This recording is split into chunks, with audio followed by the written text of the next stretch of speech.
Dear students, welcome to Sia's digital classes. Today let us learn the concept of probability.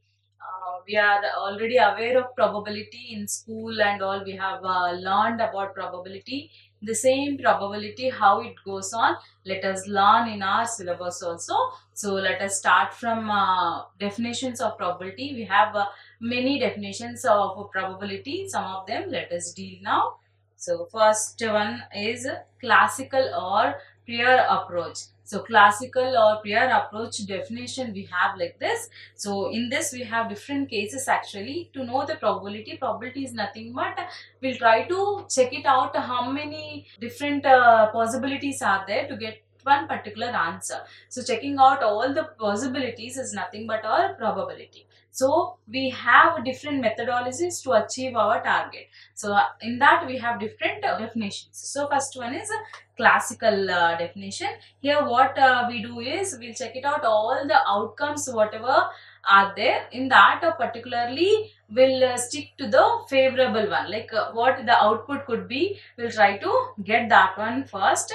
Means the if you are writing an exam, so what could be your target? If you have learned properly, definitely you will try to get good marks or get through that exam in a good marks, right? So here what we do in classical definition is we'll try to get that particular favorite one, whatever we are taking target, that probability we'll try to get and divided by overall possible outcomes. So favorable will try to achieve our passing mark target divided by how many chances are there to get that one. So all will consider downside. So all possible number of outcomes, whatever we have chances. So notation is m by n. Generally we'll consider nothing but we'll try to pass in the exam. That is our target. That is our favorable one. So that comes upside numerator and downside all the chances, whatever the chances are there to get through that exam. So all you have to consider. So that is your classical definition. Now literally what are the words, what are the different definitions will be used here? Let us check it out through the definition. So the classical or prior approach assumes that all the outcomes of a random experiment are mutually exclusive. So mutually exclusive means if one occurs, the other will not be. Like if you passed in the exam, definitely you did not fail. If you failed in the exam, definitely you did not pass, right? So mutually exclusive, one happens, the other doesn't have possibility to. So that is mutually one of the cases we are discussing here. So mutually exclusive it should be, and equally likely. Equally likely in the sense it should have equal chances. Like we will not try to pass without writing, or we don't have that possibility that before only we'll try to get the outcome before trying. So definitely we should try. So equal chances are there to get the results. So two cases we'll discuss here, mutually exclusive as well as equally likely. So both the cases whenever exist, we'll go for classical definition. So according to prior approach, in the random experiment there are m favorable. So in these situations where mutually exclusive and equally likely possibilities are there, their m favorables will consider divided by overall cases. Not only mutually exclusive, equally likely, the all other possibilities whatever you have to get outcome, that all will be divided. That is your classical definition. So notations m by n will be considering. P of a is nothing but probability of some experiment A. So this is your classical approach. Next let us go for second. In that let us check it out the importance of classical theory. Importance in the sense what are the properties or what are the conditions we have to get this classical approach. So first condition we have 0 less than or equal to P of A less than or equal to 1. Yes, always probability lies between 0 to 1. So condition, first condition is P of A should always be within 0 to 1. So next condition, the sum of probability of an event and its complement is always P plus Q is equal to 1. So if you consider P as success and Q as failure, like just now we have discussed about the example of writing an exam and in that passing or fail. So if you pass, if you consider it as success, P is success. If you fail, Q is failure. So P and Q if you consider, so P plus Q should go to 1 because probability is always 1 it should be. So P plus Q should go to 1, means success failure together if you consider, if you add up, it should go to 1. That is your second condition. Now let us go for the third one. Third one, whenever the sum of probabilities of success and failure is 1, the second condition if it satisfies, for example, P is probability of getting a head and Q is probability of getting a tail. So just now we discussed one is success, one is failure. So example here, tossing of a coin we have considered. So whenever you toss a coin, what happens? Either head will appear or the tail will appear, right? So if head, if you consider as your success, whatever we require is head, then that is P, and tail will be Q. So success and failure, P and Q. Then P plus Q is equal to 1 by 2 plus 1 by 2, that is equal to 1. Then simply we proved that P plus Q goes to 1. How it goes? We proved here. Means 1 by 2 means equal chances are there to get head or to get tail, isn't it? Simply we'll throw the coin in the air, isn't it? We don't know whether head appears or tail appears. So equal chances are there, 50-50. So half. So 1 by 2 plus 1 by 2 goes to 1. So that's what is your third assumption. Equal chances we are giving, so that total probability goes to 1. So next condition, the probability of occurrence for any event has 3 chances. So whenever we have 3 chances, what could be the conditions? That first one, in case of certain event, P of E goes to 1. Yes, it's event if you consider, if overall events in that if you consider, that also should go to 1. And then in case of impossible events, if outputs we can't get or we will not get proper events, so what happens, it goes to 0. Like probability is always 1 or 0, right? 1 to 0, 0 to 1 will consider. So whenever impossible events means like intersections will not be possible or you will not get answer, so such cases P of E goes to 0. Next, in case of uncertain events, again we have a condition 0 less than or equal to P of E less than or equal to 1. The same conditions based on the situations will be writing it out. So these are the conditions for 3 chances. Now let us go for one more definition, that is your empirical or relative frequency approach. So empirical definition, let us check it out. So what you have here, the same definition if you generally want to learn, the same classical definition whatever we have, but what happens is classical at a time, at a single experiment will try to get our result. Empirical again and again will try to get our particular result, our favorable result. So like tossing of a coin, again you take, so once you toss a coin, get a result. You are not liking that or you want to try one more, so try again like that, when until you get your success or until you get your target favorable thing, go on trying. So that is your empirical. So how the formula will change, will apply limit to that, because it goes on again and again, will be going to try that one. So the same formula will be considering with the limits. Now let us check it out with the definition here. Relative frequency approach was given by Richard. So he is a person who has given for us this relative frequency.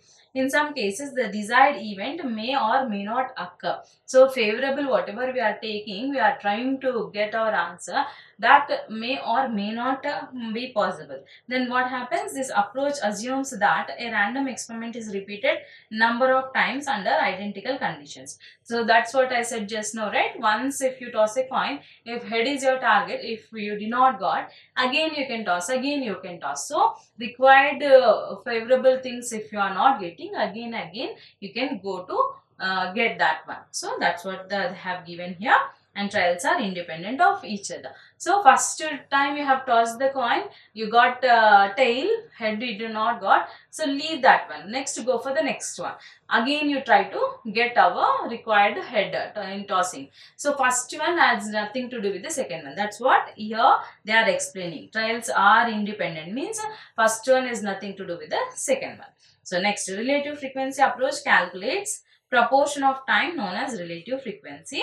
event takes repeatedly. So repeatedly, if you go on trying, so up to infinity we can consider. So the formula changes like this. Therefore, the probability of occurring event A can be calculated as limit n tends to infinity. How many times you want to try? Go for trial. 1 time, 2 times, 10 times, 100 times. You can go on tossing the coin until you will reach your goal, or like whatever the approach you are trying to.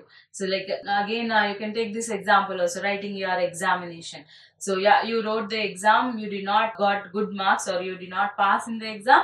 Again, you go for the another trial, again until you get through that exam, until you get the good marks, you can go on trying. So in such situations, we'll go for empirical definition. So next one, third definition, subjective approach we have. So subjective approach is nothing but whatever we want to consider. So probability is general thing, like whatever you do in a regular daily life, taking decisions is nothing but probability itself. Like if you want to go to college, what you do, you'll get up and you'll try to pack your bag, pack your lunch and all, and then you'll go to college, isn't it? So that is all the chances of going to college. So what are the chances? Like it's raining. So what you do? You'll think whether to go or not. If you want to go, what are the possibilities? How to go? So that all nothing but probability itself. What are the chances to approach your result, or what are the chances to get your result?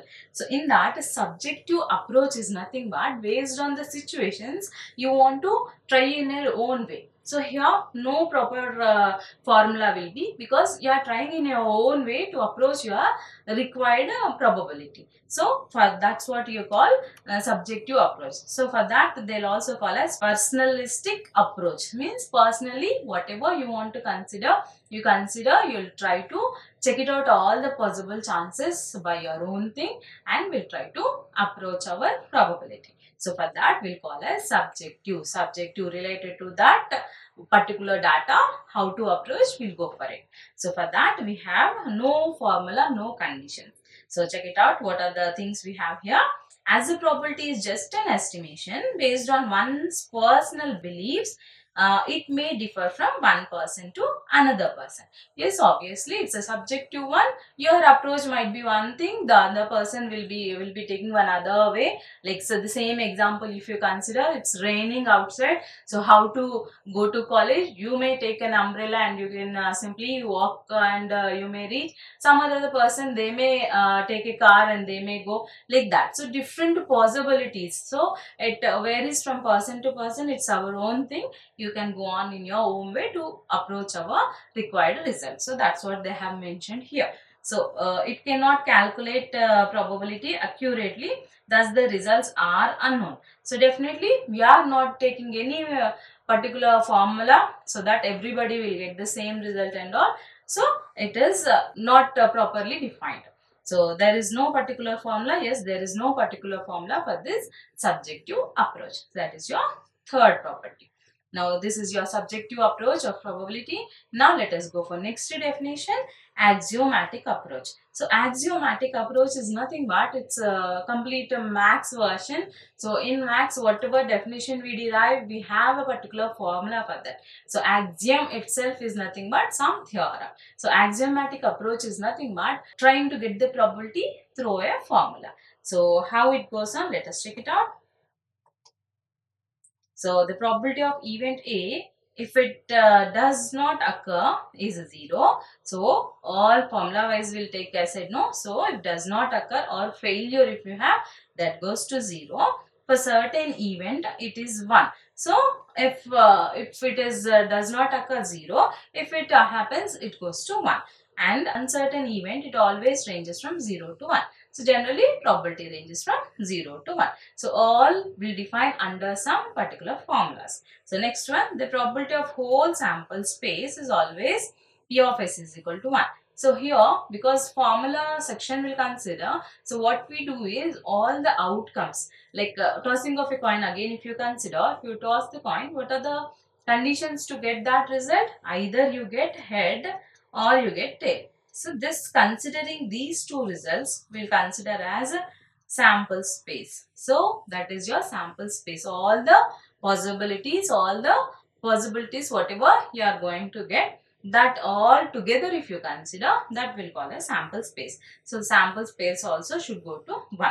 Next, third property, when A and B are two mutually exclusive events, then the probability of occurrence of either A or B is equal to the sum of their individual probabilities. So nothing but one another formula they have included here. Probability of A union B should go to P of A plus P of B. Union and intersections obviously will be learning further. So whenever unions you have, you'll get this formula. So this is what your axiomatic approach of the probability.